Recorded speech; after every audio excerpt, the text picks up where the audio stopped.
Well, howdy there, Internet people. It's Bo again. So, tonight's going to be a little bit different. This is more like my therapy session, to be honest, because just like every other expert on political violence or counterterrorism in the world, I feel like I got Cassandra complex right now. If you're not familiar with it, Cassandra was a beautiful woman, daughter of the king of Troy, and well, Apollo loved her, and he gave her the gift of prophecy. When she rejected his advances, he said, well, you've got the gift of prophecy, but nobody's going to listen to you. And that's the way everybody in that field feels right about now. Because politicians and those in the establishment who stand to gain from defeating ISIS are still claiming ISIS is defeated, when it's not. And that just makes them more dangerous. Baghdadi, the leader, he released a video today. Well, yesterday, by the time you're watching this. And the take coming out of the establishment circles was sickening. They saw what they wanted to see in it, not what was there. Now, on April 6th, I released a video, a toast to the defeat of ISIS. I suggest you go watch it. If you don't, I'll give you a synopsis. ISIS isn't dead. Using the land held by an insurgent organization that's really a terrorist organization at heart as a metric of determining their potency is stupid. It is stupid. Holding land requires resources. And when you take that away and they don't have to expend those resources to defend that land, well, then they can go on the offensive. Their leadership also disappears, blends away. They spread out, head into other areas of operation to begin work.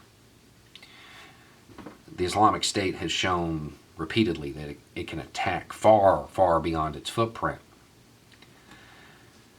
And then I discussed those that were killed after the president said the Islamic State was defeated.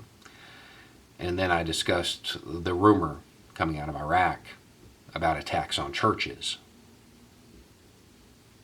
April 6th, before the Easter attacks.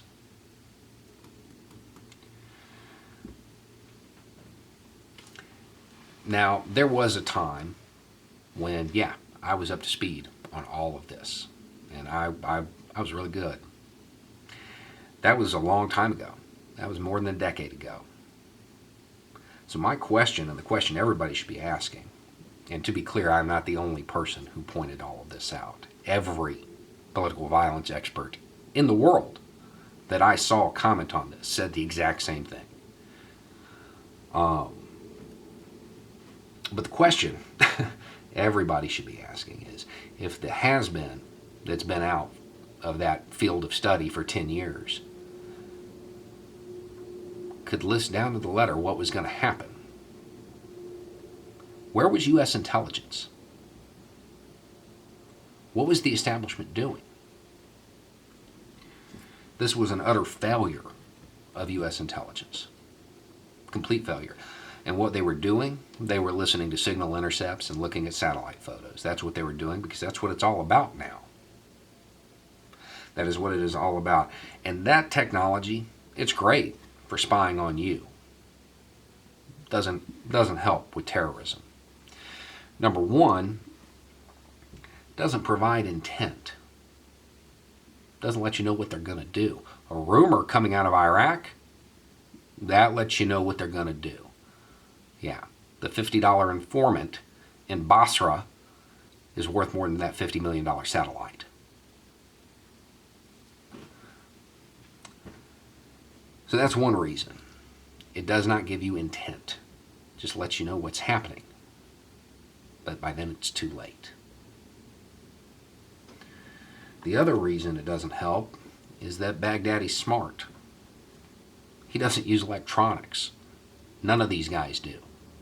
And our policy is to kill terrorists when we catch them in the open, call in a drone. That's great, except for the fact that he's probably communicating with his organization via courier. really, really hard to question somebody after a Hellfire missile hits them. See, the thing is, though, the U.S. establishment knows that Baghdadi is smart. They know he's smart because they had him in custody 2003, 2004, somewhere around there. He got interned at Camp Bucca, and they knew he was smart. They used him. Well, they thought they were using him. He was really using them. They shuttled him around to different prisons to help keep the peace. Now, in reality, he's building the Islamic State. And we don't know why exactly he got released, but we do know that by 2010, he's running the Islamic State. That's what we know. And yeah, he just released that video. And the take coming out of Washington is that, well, he's so humble now because of this horrific defeat that he's suffered. And he's talking about these operatives he has in this country, in these various countries, as a way to show that they're still transnational. And then he had this great propaganda where he's handed these files that have the names of other countries on them. Yeah, maybe that's it. Or maybe the guy who doesn't use electronics just got you to give everybody his orders. Yeah, that video is very different. Baghdadi is a very boisterous man. And yeah, he's aged since the last time we saw him. But that doesn't change his personality. What's he doing in this video? Sitting, traditional Arab style. Looks familiar, doesn't it? Really does. Up against a wall, framed. Looks exactly like a bin Laden video, doesn't it?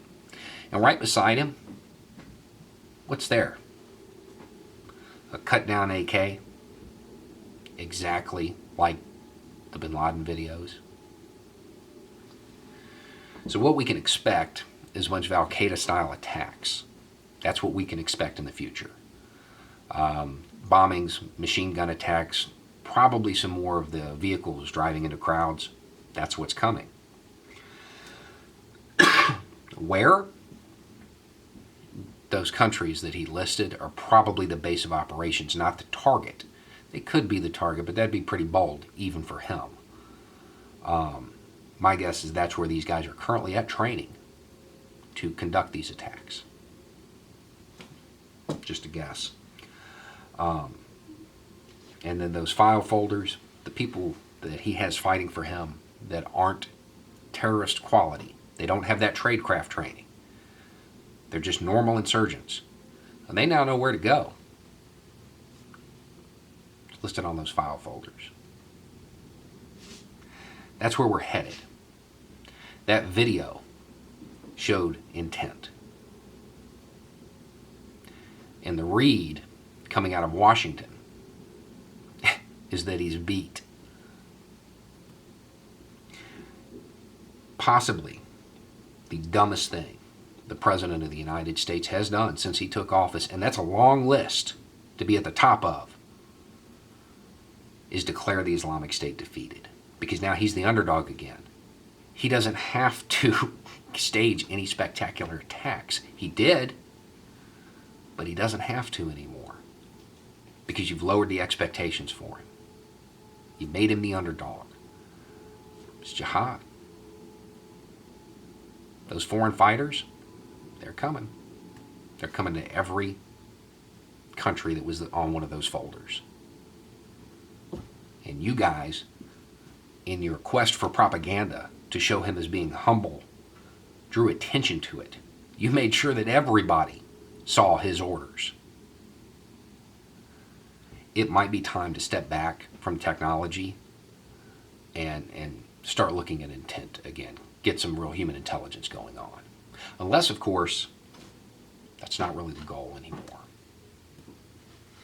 Anyway, it's just a thought. Y'all have a good night.